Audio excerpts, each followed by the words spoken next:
This video shows you how to replace the convenience stapler on your printer. Turn off the printer.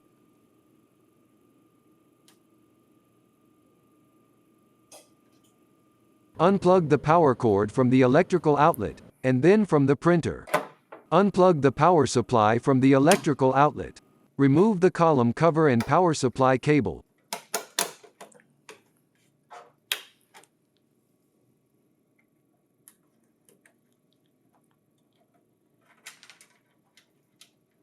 And then remove the used convenience stapler.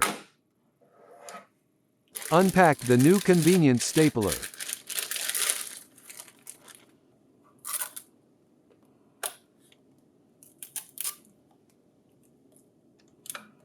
Connect the power supply to the new convenience stapler.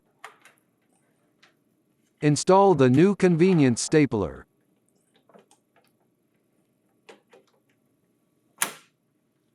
Position the power supply properly. Attach the column cover. Connect the power supply to the electrical outlet. When the blue light comes on, perform a staple test.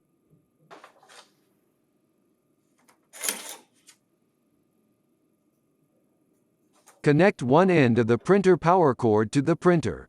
To avoid the risk of fire or electrical shock, connect the other end of the power cord to an appropriately rated and properly grounded electrical outlet. Turn on the printer.